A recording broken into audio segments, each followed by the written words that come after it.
Channel में आप सबों का स्वागत है। अब हम लोग पढ़ेंगे अब्दुल रहीम खान खाना का 295वां दोहा। दोहा है, रहीमन नीर पखान बूढ़े पैसी जय नहीं, तैसे मूरख ज्ञान बूझे पैसू जय नहीं, बूझे पैसू जय नहीं। संदर्भ क्या है? तो अब्दुल रहीम खान खाना रचित दोहावली से यह दोहा लिया गया है। यह दोहावली रहीम ग्रंथावली में संकलित है। इसका संकलन विद्यानिवास मिश्र ने किया है। अब्दुल रहीम खान खाना की विशेषता क्या है?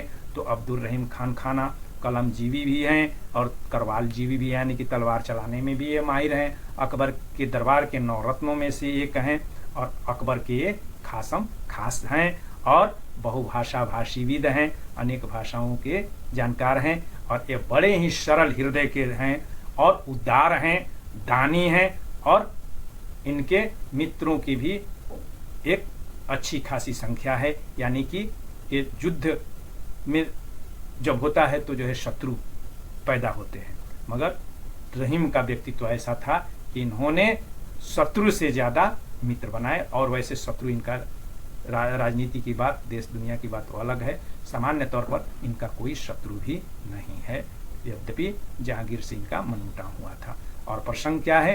तो प्रसंग है कि रहीम कहते हैं कि मूर्ख को समझाया नहीं जा सकता है, उनसे जो है दूरी बनाए रहने में ही भलाई है। अब इसमें जो शब्द हैं तो कठिन शब्द, तो नीर है। नीर का मतलब होता है जल, पानी, और पखान का मतलब जो है पाषाण से पखान बना है। पखान मतलब पत्थर, बूढ़े माने डुबाने पर, पाए माने पर, सीज है यानी कि जो है पकता नहीं है। खाना बनाते हैं ना तो जो है चावल डालते हैं तो पक जाता है, तो वैसे ही रहीम कि पखान भी सीजता नहीं है, पकता नहीं है। तैसे मूर्ख ज्ञान, मूर्ख माने मूर्ख, ज्ञान बूझ है माने बूझता है पर उसको सूझता नहीं है, सुनता है मगर वह क्या करना चाहिए, कैसे करना चाहिए, इसकी सोच समझ उसको नहीं होती है। तो यह प्रसंग है और इसका जो है अर्थ और व्याख्या है कि जिस प्रकार जल में पड़ा होने पर भी पत्थर नरम या मुलायम नहीं होता है, कितना दिन भी जो है पत्थर को जो है पानी के भीतर रखिए वह पत्थर का पत्थर ही रहेगा, वैसे ही कठोर बना रहेगा। वह न तो गीला होगा और न मुलायम होगा, तो उसकी कठोरता बनी ही रहती है। उसी प्रकार जो है मूर्ख होते हैं, मूर्ख भी जो है वैसे ही मूढ़ होते हैं, पाषाण सदृश होते हैं कि उनको कितना भी जो है समझाया जाए वे समझने वाले नहीं होते हैं। वो सदैव मूर्खता करते ही रहते हैं, कितना भी जो है ज्ञान दिया जाए उस ज्ञान का उन पर कोई प्रभाव नहीं पड़ता है। और यही नहीं, कोई जानबूझ करके भी जो मूर्ख होते हैं वही जो है कार्य करते हैं। सामान्यतः जो मना किया जाता है या जो नहीं करना चाहिए वही कार्य करते हैं। बुद्धिमानी की कोई भी बात उनको बताई जाए वे समझते नहीं हैं, क्योंकि वे महामूढ़ हैं। वैसे ही जैसे कि पाषाण है जो कि न तो पिघलता है, न गलता है, न मुलायम होता है, वैसे ही मूर्ख आपके मधुर बातों को, अच्छी अच्छी जो है नीति युक्त जो है बातों को सुन तो लेते हैं मगर समझते उसे नहीं है और अमल में भी नहीं लाते हैं, मूढ़ के मूढ़ ही रह जाते हैं। और छंद इसमें तो दोहा है, 2 पंक्तियों का है, 24 मात्राएं हैं, गिन लीजिए। 1 2 3 4 2 6 1 7 8 2 10 1 11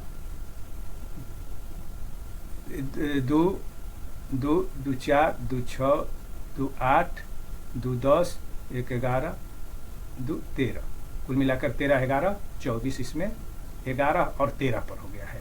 तैसे 2 2 4 2 6 7 8 8 2 10 1 11 2 2 4 2 6 2 8 2 10 1 11 2 13, यानी कि यह दोहा 24 मात्राएं तो है मगर 11 और 13 पर, और 11 और 13 जो होता है सोरठा का जो है लक्षण होता है, तो यह जो है और उसमें जो है दीर्घ हो जाता है गुरु मात्रा, तो यह जो है दोहा न होकर के यह सोरठा है।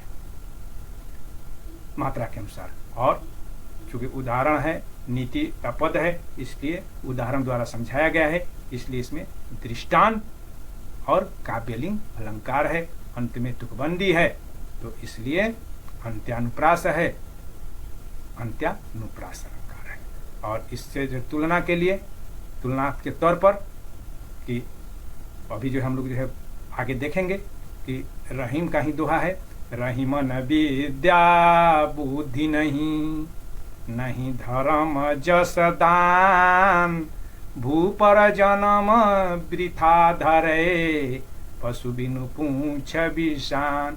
यानी कि जो है मूर्ख जो है वैसे ही होते हैं जैसे कि बिना पूंछ और सींग के पशु होता है, यानी कि ऐसे व्यक्ति का जीवन पशु के समान होता है।